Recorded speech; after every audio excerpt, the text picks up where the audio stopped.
I'm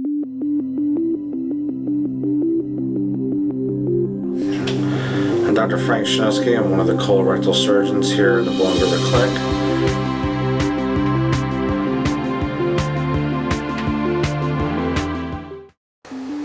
Many people ask about diverticulitis and what the role of surgery is.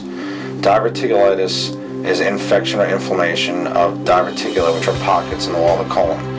These diverticula, these pockets, are relatively common.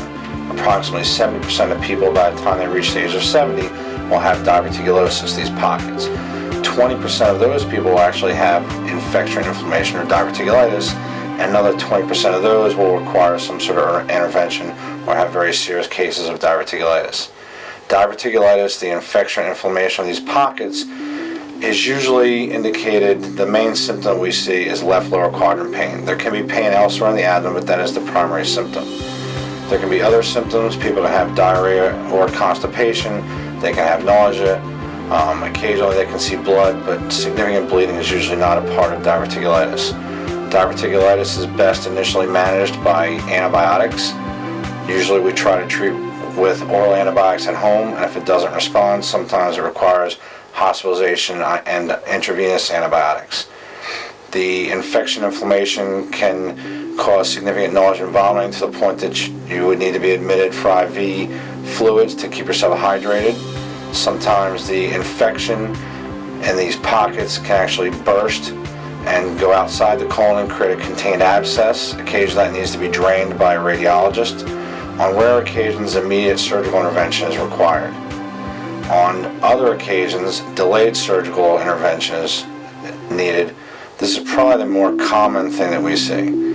The types of diverticulitis that we would operate on are someone who has chronic diverticulitis, meaning they just can't get off antibiotics. As soon as they stop antibiotics, they have another episode of the pain, and it just goes on, and the only way to break the cycle is to go ahead and take out the diseased part of the colon.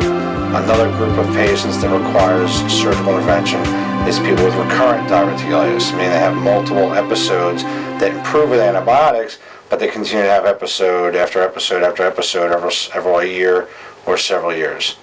In addition, there are people who have complications of diverticulitis, where they have a narrowing or a stricture that can cause symptoms, whether it be abdominal pain or bloating or weight loss and loss of appetite, narrowing of the stools. Those people often require surgery to get relief.